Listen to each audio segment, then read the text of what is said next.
अमजद खान, श्रीनगर से अभी हम आपके साथ में लाइव मौजूद है और आज के दिन के बारे में बात करेंगे। 3 जुलाई क्या हुआ था आज के दिन, आज से लगभग 50 साल पहले उस पर बात करेंगे। 1972 आप लोग को याद हो, पाकिस्तान और में एक रिफ्ट शुरू हुआ जिसमें इंडिया इंटरमीडिएट बना और वेस्ट पाकिस्तान ने अपनी इंडिपेंडेंस हासिल की पाकिस्तान से। वेस्ट पाकिस्तान जिसको हम लोग आज बांग्लादेश के नाम से जानते हैं। उस इंसिडेंट के बाद 2 जुलाई और 3 जुलाई की रात को सुबह 4 बजे के आसपास एक एग्रीमेंट साइन हुआ इंडिया और पाकिस्तान के बीच। हिंदुस्तान के एक शहर, एक स्टेट जिसको शिमला के नाम से जाना जाता है, और वो जो एग्रीमेंट साइन हुआ उस एग्रीमेंट को भी शिमला एग्रीमेंट के नाम से जाना जाता है। पहले हम आपको थोड़ा सा इन्फॉर्मेशन बताएंगे शिमला एग्रीमेंट के बारे में कि शिमला एग्रीमेंट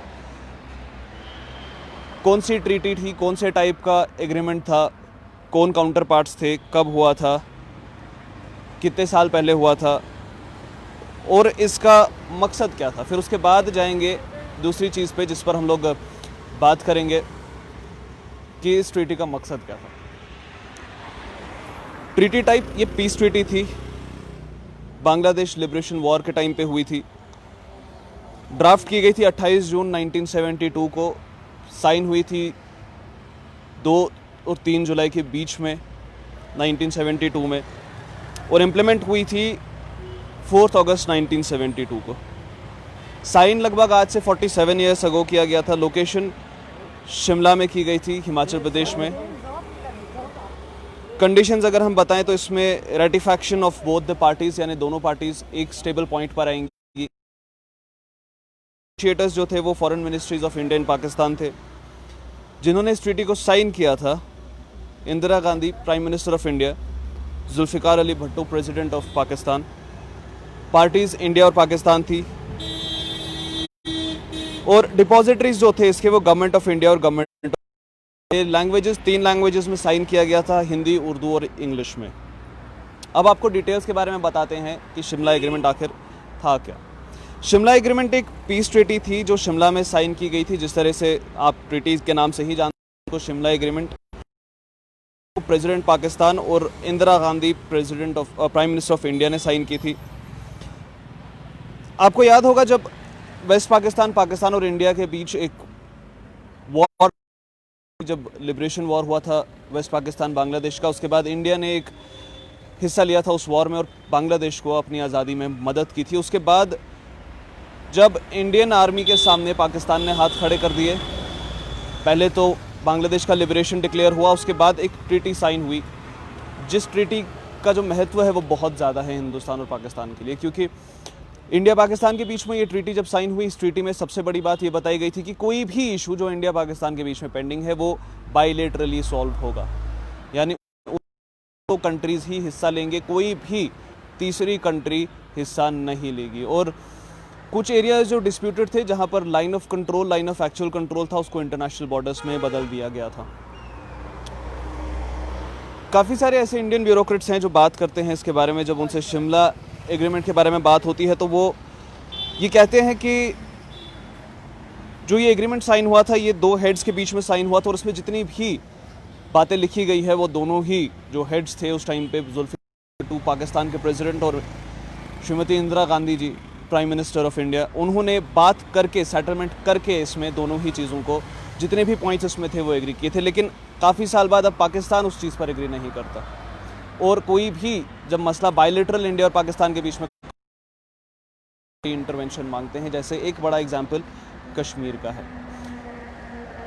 जब ये एग्रीमेंट साइन किया गया था तो बायलेटरल अगर किसी चीज़ को सॉल्व करने की बात आती है तो उसमें एक चीज़ जो कश्मीर के अंदर अभी मौजूद है वो नहीं होनी चाहिए इंडिया के हिसाब से, लेकिन पाकिस्तान के हिसाब से इंटरवेंशन बहुत ज़्यादा ज़रूरी है। वो है United Nations military observing group in India and Pakistan, जिसके ऑफिस कश्मीर में भी है, जिसके ऑफिस पाकिस्तान ऑक्यूपाइड कश्मीर में भी है, पाकिस्तान में भी है।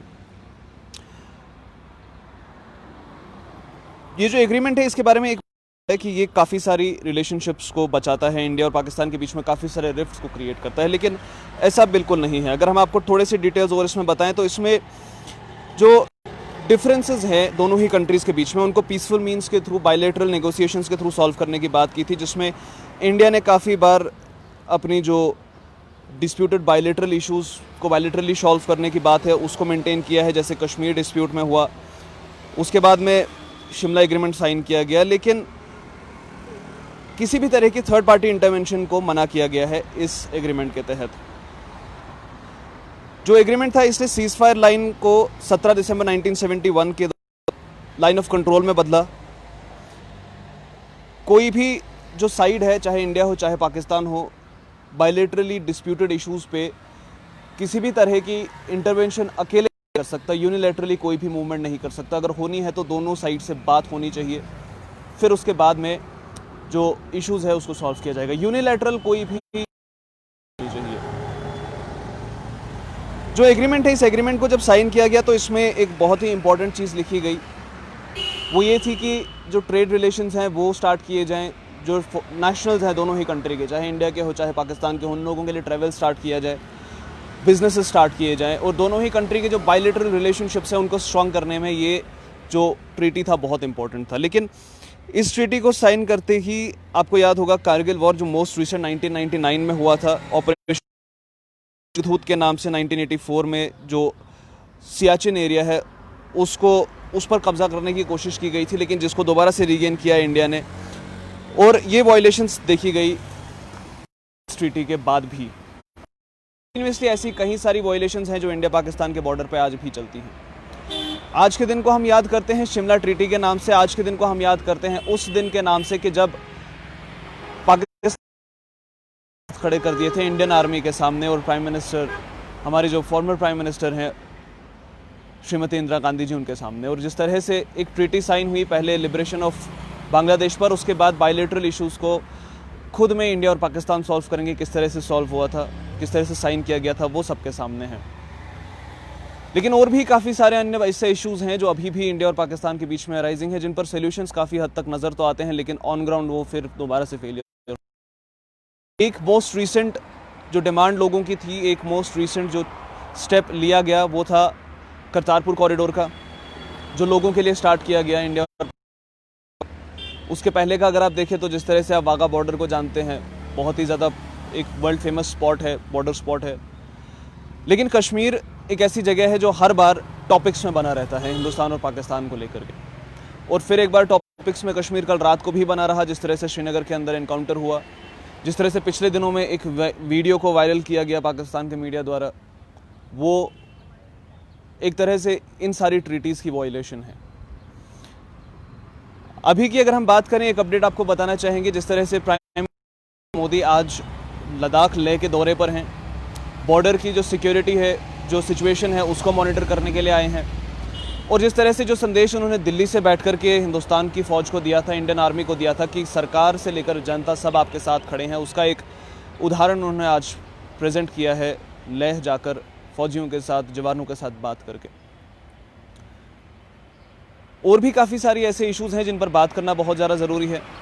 पॉलिटिकल जो रिएक्शंस आते हैं चीज़ों पर, उन पर बात करना बहुत ज़्यादा ज़रूरी है, क्योंकि कश्मीर के अंदर कोई भी चीज़ की क्रिटिसाइज करना बहुत ज़्यादा ईजी हो जाता है। अपोजिशन पार्टीज़ की बात करें, रूलिंग पार्टीज़ की बात करें, या फिर उन पार्टीज़ की बात करें जिनका कोई मेजर पार्ट है नहीं इसमें, लेकिन वो भी काफ़ी ज़्यादा रिएक्ट करते हैं हर चीज़ को। हर छोटे से बड़ा रिएक्शन, छोटी से बड़ी खबर लेकर आप तक ज़रूर पहुँचेंगे। आप बने रहिए हमारे साथ और देखते रहिए बाहु एक्सप्रेस। लेकिन श्रद्धांजलि ज़रूर अर्पित कीजिएगा उन हमारे प्राइम मिनिस्टर्स को, उन हमारे प्रेसिडेंट्स को, उन हमारे सैनिकों को, फौजियों को, जिन्होंने आज तक पीस ट्रीटी को बचाने के लिए, हिंदुस्तान की जो इंटीग्रिटी है उसको बचाने के लिए अपनी जान को कुर्बान किया है। बने रहिए हमारे साथ और देखते रहिए बाहु express, the voice of Jammu.